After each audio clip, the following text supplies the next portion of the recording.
क्या मौत की सजा एक सभ्य समाज के लिए सही है? आज संयोग से आज हमारे घर में भी इस पर खूब बहस हुई सुबह सुबह नाश्ते की टेबल पर, तो इसी मुद्दे पर बहस चल रही थी। देखिए, किसी सभ्य समाज में फांसी की सजा आदर्श रूप में ना हो तो बेहतर है, इसमें कोई डिबेट नहीं है। और फांसी की सजा क्यों बुरी है, इसके पक्ष में सबसे बड़े डिबेट जो तर्क दिए वो महात्मा गांधी ने दिए। महात्मा गांधी मृत्युदंड के विरोधी थे। उनका स्पष्ट वाक्य है कि मैं किसी व्यक्ति द्वारा किसी व्यक्ति की हत्या में और राज्य द्वारा किसी व्यक्ति की हत्या में कोई अंतर नहीं मानता, दोनों एक ही बात है।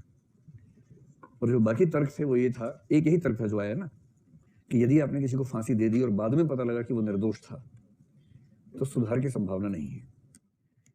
और यह संभावना हो भी सकती है कि मान लीजिए किसी घर में किसी बच्चे से अपराध हो गया, खून हो गया, और उसकी माँ या उसके पिता को लगा कि मेरे बच्चे की जिंदगी खत्म ना हो, उसने हथियार को अपने हाथ में ले लिया और खुद ही पुलिस में बयान दिया कि मैंने हत्या की है। ये तो हो ही सकता है।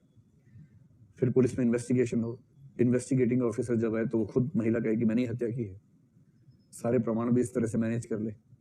जज पूछे तब भी ये कहे, जज कहे कि नहीं, चाकू जितना अंदर तक घुसाया गया है लगता नहीं कि आप घुसा पाएंगे। हो गया, एक बार आओ जरा सामने, अभी हाथ के अंदर को आरसी की अभी ट्राई कर लेते। मेरा कुल मिला के वो साबित करते कि मैंने ही खून किया है, और अंत में जज कहे कि ठीक है फांसी पे टांग दो भाई, और बाद में पता चले कि नहीं, हत्या उसने नहीं की थी, ये खतरा तो है ही ना भाई। और तीसरा ये भी है कि अपराध कोई व्यक्ति क्यों करता है। जब आप इसकी गहराई में जाएंगे तो आप पाएंगे कि अपराध करने की वजह वो व्यक्ति खुद आमतौर पर नहीं है, बल्कि उसकी परिस्थितियां हैं। एक व्यक्ति की परिस्थितियां खराब थी जिस वजह से वो अपराधी बना, और क्योंकि परिस्थितियां खराब होने से अपराधी बना, इसलिए आपने उसको मौत के घाट उतार दिया। तो हमें जो सार इसने कहा कांट ने कि किसी मनुष्य को साधन मानना बहुत बुरी बात है, एक सेंस में लगता है कि हमने किसी मनुष्य को साधन की तरह इस्तेमाल कर लिया। ये सारे तर्क हैं मृत्युदंड के विरुद्ध। ठीक, पक्ष में भी तर्क हैं, बहुत अच्छे अच्छे तर्क हैं। जब हम मृत्युदंड की बात करेंगे तो विपक्ष में एक तो महात्मा गांधी को लेंगे। एक व्यक्ति बहुत फेमस है जिसको मृत्युदंड के विरोध के रूप में सबसे बड़ा नाम उसका है, बड़ा थोड़ा अजीब सा नाम है, ध्यान आएगा तो बताऊंगा क्या नाम था। उस व्यक्ति के आधार पर एक दिन भी मनाया जाता है, शायद 30 अक्टूबर या 30 नवंबर का दिन है, जो मृत्युदंड विरोधी दिवस के रूप में मनाए जाने की परंपरा भी चलती है। हाँ, अगर मैं ठीक याद कर पा रहा हूँ, उसका नाम बेकारिया है, बेकरिया ऐसा कुछ नाम है। नाम सुना है आप लोगों ने उसका?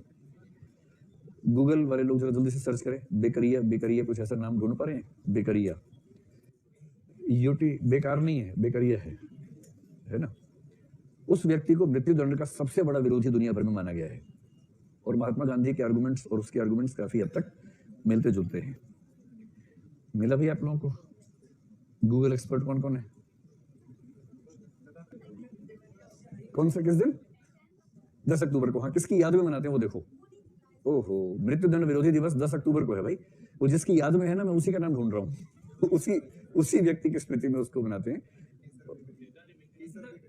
केसर नहीं, सीसर है, सीसर बेकरिया। हाँ, सीसर बेकरिया, ये उस व्यक्ति का नाम था। केसर कैसे हो सकता है यार? सीसेर बेकरिया उसका नाम था। तो ये व्यक्ति मृत्युदंड के विरोध में सबसे बड़ा चिंतक दुनिया भर माना गया है। इसी की स्मृति में मृत्युदंड विरोधी दिवस मनाने की परंपरा है। लेकिन ये सारी बातें कहने के बावजूद यदि आप मुझसे पूछेंगे तो मैं कहूंगा मृत्युदंड एक सही व्यवस्था है, जिसके लिए हमारे सुप्रीम कोर्ट ने बड़ी अच्छी बात कही है कि रेयरेस्ट ऑफ रेयर केसेस में इसका प्रयोग होना चाहिए। रेयरेस्ट ऑफ रेयर का मतलब विरल में से भी जो विरलतम मामले हैं। और विरलतम मामले कौन से हैं? सुप्रीम कोर्ट ने कहा है, एक तो वो जिसमें जरा सा भी संदेह ना हो कि अपराधी ये व्यक्ति है या नहीं। एक तो ये एकदम स्पष्ट होना चाहिए, अकाट्य प्रमाण होने चाहिए, तब किसी को हम मृत्युदंड दें। दूसरा, उस व्यक्ति के अपराधी बनने की प्रक्रिया में परिस्थितियों की भूमिका ज्यादा ना हो, बल्कि उसकी रुचि, उसका शौक, उसका अभ्यस्त हो जाना केंद्र में हो।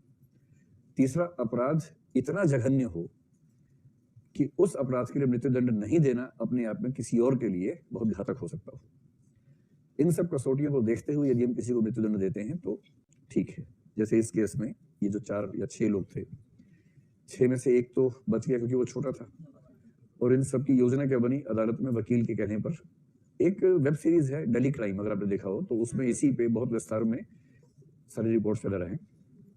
उसको देख के जो बात समझ में आती है वो ये कि उस बच्चे ने सारी योजना बनाई थी, ऐसा है नहीं, जैसा प्रसिद्ध बात है ना, वो ऐसा इसलिए हुआ, ये वकील की कारस्तानी होती है।